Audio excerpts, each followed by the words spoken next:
이화영에 대한 지금 이제 1심 재판 결과가 나오고 제가 제일 기대가 된다라고 말씀을 드린 거는 이화영의 입장이 앞으로 뭘까라는 거거든요.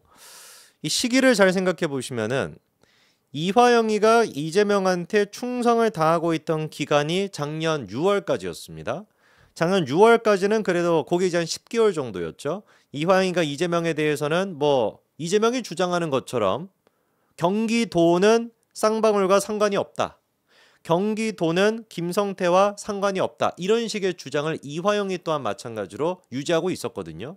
그랬다가 작년 6월이 됐었을 때 갑작스럽게 이화영이 진술을 바꿨죠. 뭐라고 바꿨습니까? 내가 이재명한테 보고했다고. 이 말이 갖고 있는 의미가 이번에 사실 그 1심 재판에서 이화영에 대한 1심 재판에서도 유죄가 선고되는데 결정적인 역할을 했던 게 바로 이 멘트거든요. 이재명에 보고했다라는 8글자. 이재명에 보고했다라는 8글자. 이게 왜 중요한 겁니까? 김성태와 관련된 사항을 이재명한테 보고했다라고 한다면 첫째 일단 경기도와 김성태가 사실상 하나였다라고 하는 거가 입증이 되는 것이고 그리고 동시에 이재명이 보고를 했고 이재명이 알고 있었다라는 뜻이 되는 거니까 이거에 대한 최종 결정권자인 이재명이한테도 당연히 김성태랑 이화영이보다도 더 강력한 처벌이 이루어질 수밖에 없는 거거든요.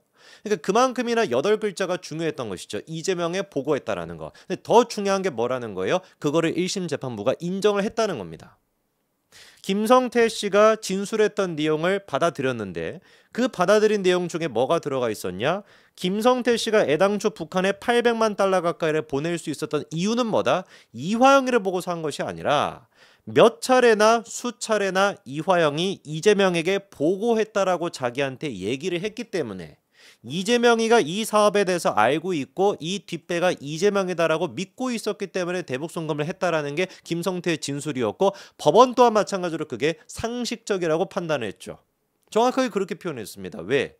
아니 갑자기 무슨 뭐 속옷 같은 거 그 쌍방울 그 트라이 같은 그런 업체가 왜 갑자기 2018년도가 돼가지고 대북 사업을 추진할 수가 있었겠냐? 그 이유는 이재명이라고 하는 강력한 뒷배가 있다라고 믿을 수밖에 없었기 때문에 이화영을 통해서 몇 번이나 그거를 확인했기 때문에라고 법원이 분명히 확인을 해줬거든요. 그만큼이나 지금 이재명이가 절체절명의 위기에 놓여 있습니다. 그런데 여기서 눈에 띄는 게 뭐냐? 이재명의 반응이에요. 이화영에 대한. 우리 그 이재명 대표의 전매 특허가 뭡니까? 모른다. 그 지유리할 때 같은 경우는 무슨 뭐 성남시장일 때는 뭐 1,000원, 2,000원 들어가는 벽돌 한 장까지도 자기 결제가 있어야 된다라고 얘기를 해놓고 지 분리할 때 같은 경우는 다 모른대. 아내도 몰라. 아내는 아직까지는 알죠. 또 모릅니다. 언제 가서 모른다라고 할지 또 몰라요. 뭐 아들도 몰라. 아들도 무슨 뭐 사실상 남이야. 뭐 유동규 씨도 몰라. 남욱도 몰라. 김만배도 몰라. 김문기 씨도 몰라. 도대체 누가 있는데요, 그럼 도대체? 지가 나와가지고 수천억 가까이, 5천억 가까이 되는 공익환수 사업이었다라고 떠벌려 놓고서는 대장동, 백현동 뭐 엄청난 고박 뭐 그 저기 공익환수 사업이었다고 떠벌려 놓고는 자기는 아무것도 모르는데 그럼 누가 있습니까 도대체? 이 지금 쌍방울에 대한 것도 이재명이랑 똑같습니다. 작년 9월 검찰 조사를 받을 때 뭐라고 했냐? 이 눈에 띄는 게 이거예요. 이재명이 뭐라고 했냐? 경기도는 쌍방울과 상관이 없다라고 얘기하지 않았어요. 정확하게 이재명이 검찰 조사에서 뭐라고 했냐? 이화영 씨가 나몰래 독단적으로 대북 사업을 추진한 것이라고 했습니다. 꼬리 자르기죠. 그러니까 이화영이는 6월까지만 하더라도 뭐라고 얘기했어요? 경기도와 김성태는 상관이 없다라고 주체가 경기도였단 말이에요. 근데 6월 달에 딱 입장을 이화영이가 바꿔가지고 이재명한테 보고했습니다라고 하니까 이재명이가 요놈 봐라 하고 바로 대번에 9월 달에 뭐라고 검찰 조사에서 얘기한 거예요? 이화영도 나는 모른다.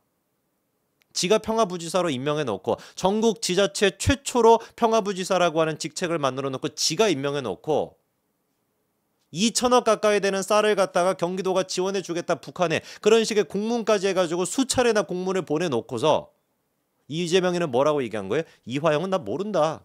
이화영이 혼자서 한 것인지 나는 모르는 것이다. 이렇게 발뺌을 했거든요. 과연 그때 당시 이화영이가 무슨 생각을 했을까요? 9월 달에. 이래 놓고서도 이화영이가 이재명한테 충성을 다할 수가 있겠습니까? 그것뿐만이 아니에요. 이화영이가 원래 6월 달에 변심을 하고 난 뒤에 이화영이를 10개월 동안 변호하고 있던 사람이 누구였습니까? 해광이라고 하는 법무법인의 변호사였거든요. 근데 이 해광에 대한 법무변호사가 이화영 씨를 10개월 동안 그렇게 변호를 했었는데 6월 달에 이화영의 난이라고 할까? 이화영의 난이 벌어지고 난 다음에 이화영 와이프가 이화영 씨 모르게 이 지금 제가 그 픽션을 얘기하는 게 아닙니다. 이화영 씨 모르게 이화영 씨 와이프가 그 해광의 변호사를 사임하겠다라고 사임 의견서를 법원에 제출했어요. 누구 모르게? 이화영 모르게. 그래가지고 재판에 가가지고 이화영 씨가 뭐라고 했습니까? 그 해임하겠다라고 하는 것은 내 뜻이 아니올소이다라고 얘기했잖아요. 그랬더니만 그거를 듣고 이제 그 이화영 와이프가 노발대발을 하면서 저 사람이 지금 얼마나 자기가 검찰에 휘호당하는지 모르는 것 같다. 당신 정신 차려라. 만일 그런 식의 판단을 하면 가족으로서 해줄 수 있는 권리와 의무를 다 포기하고 싶다. 당신이 무슨 이재명 방북을 그렇게 진술했느냐. 이게 이화영 재판이냐 이재명 재판이냐 이렇게 떠들어댔던 게 바로 그 순간이거든요. 그래가지고 결국에 어떻게 됐습니까? 해광의 변호사가 사임을 했어요 나중에. 근데 그 변호사도 웃긴 변호사예요 제가 보기에는. 왜? 이화영 부인의 비난이 계속돼서 변론이 어렵다. 이게 무슨 개떡 같은 얘기입니까? 이화영의 지금 변호사가 이화영 씨의 의견을 들어야 되는 것이지 이화영 부인이 뭐라고 얘기를 하든지 간에 뭔 상관이냐고요. 애당초 그러니까 이 해광이라고 하는 변호사도 민주당 쪽에서 사실상 붙여준 그런 변호사 아니겠습니까? 그래서 눈치를 봐가지고 해임이 됐죠. 그리고 난 다음에 등장한 변호사가 두 사람인데 저희 사진 하나 띄워주시면 됩니다. 그리고 난 다음에 등장한 변호사가 두 명의 변호사입니다. 여러분 놀라지 마세요. 저게 지금 무슨 조폭이 아니고요. 저게 지금 이화영의 그 해광 변호사 해임 이후에 이화영의 변호를 맡았던 두 사람입니다. 왼쪽에 있는 사람이 바로 이제 김현철이라고 하는 변호사고요. 오른쪽에 있는 애가 바로 김강민이라고 하는 변호사입니다. 더 이상 사진 안 봐도 되겠죠. 저기 인상 저거 보십시오. 저게 지금 이화영 씨에 대한 1심 재판 끝나고 난 다음에 기자회견할 때의 모습인데 저게 지금 변호사의 모습입니까? 저거 깡패 아닙니까? 뒷짐지고 저거 하고 있는 거 보세요. 저게 지금 이화영 씨에 대해 가지고 보여주기로 하는 거겠습니까? 누구 보라고 저렇게 지금 하는 거겠어요? 이재명이 보라고 지금 하는 거 아닙니까? 사진 그냥 치워버리죠. 사진 지금 내려버리시고. 자 그러면은 김강민이라고 하는 변호사가 뭘 했던 인간이냐? 작년 이제 그 10월 달에 이화영에 대한 변호사로 이렇게 딱 임명이 되자마자 이화영 씨가 입장을 갑자기 바꿉니다. 뭐라고 갑자기 입장을 바꾸냐? 검찰의 압박으로 이재명 대표에 대해서 허위 진술했다라고 갑자기 입장을 바꿔요. 누가 투입이 되자마자? 김강민 변호사가 투입이 되자마자. 참고로 김강민이 같은 경우는 민주당 쪽에 의원을 했던 사람입니다. 경기도 의원을 했던 사람이고 또 마찬가지로 민주당 타이틀을 달고 선거에까지 나갔던 사람이에요. 물론 이제 광탈했지만. 그리고 난 다음에 이화영이가 그렇게 검찰의 압박으로 허위 진술했다라고 옥중 편지를 보냈던 그 날이 바로 언제냐? 김강민이 투입된 직후고요. 이재명이 대북 송금 관련된 조사를 받기 위해 검찰 출석하기 이틀 전이었습니다. 검찰 출석하기 이틀 전 김강민이 투입된 직후 이화영이가 입장을 바꾼 거예요. 뭐라고? 검찰의 회유 때문에 내가 허위 진술했다고. 이거는 상식적으로 봤을 때 어떻게 굴러가는지 이게 설명이 필요하겠습니까? 그리한 다음에 아까 전에 또 깡패같이 생기셨던 저기 김현철이라고 있었죠. 왼쪽에 있었던 인간. 그 김현철이가 이제 뭐라고 얘기를 했던 사람이냐? 그 유명한 얘기를 했었죠. 이화영의 변호사로서 이화영의 재판을 받는데 뭐라고 그때 얘기를 했었냐? 이재명이가 공동 피고인으로 기소되지는 않았지만 공소사실 기재상 현재 야당 대표인 이재명이 공범으로 적시가 됐다. 이화영에 대한 유죄가 선고가 된다면 이재명에 대한 유죄를 추정하는 유력한 재판 문서로 작용될 수가 있다. 그러니까 판사님께서 공소사실에 대해 가지고 재판 기록에 대해서 제대로 꼼꼼히 살펴보셨는지 모르겠지만 이렇게나 중요한 재판, 이재명에 대한 유죄의 근거가 될 수 있는 이렇게나 중요한 재판을 6월 7일이라고 하는 빠른 시일 내에 내는 것이 그거는 말이 안 되기 때문에 선고를 유예해 주십시오라고 얘기했던 게 김현철입니다. 아까 그 깡패같이 생겼던 애. 김강민이도 그런 것이고 지금 김현철이도 그런 것이고 이게 지금 이화영 변호사입니까? 에? 이화영 씨가 이거를 보면서 무슨 생각을 하고 있겠냐고. 아니 내 지금 변호사가 내 지금 재판에 와가지고 내 변호를 하는 것이 아니라 이재명이가 지금 유죄를 받을 수가 있다. 그러니까 선고 기회를 늦춰달라. 이런 얘기하는 게 이게 말이나 되냐고요.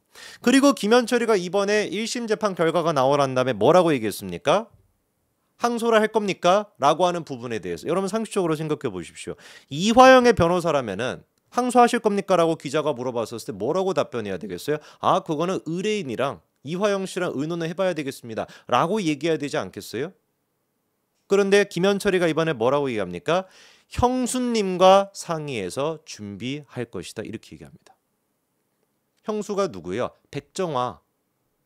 이름에 그 백정이라고 하는 단어가 들어가는 희한한 사람 있잖아요. 이화영 씨의 와이프. 물론 제가 보기에는 이화영 씨의 와이프 같지는 않아요. 이재명의 와이프일 가능성이 더 높아 보여요. 물론 그 이재명이 원할지는 모르겠지만 하는 지금 꼬락선을 봐서는 이재명의 와이프처럼 행동하고 있지 않습니까? 항소할 거냐라고 하는 그 여부에 대해 가지고 김현철이가 당당하게 지금 기자들 앞에서 뭐라고 얘기해? 이화영이랑 상의하겠다라고 얘기하지 않아요. 형수님과 상의해서 준비할 것이다. 이렇게 얘기합니다.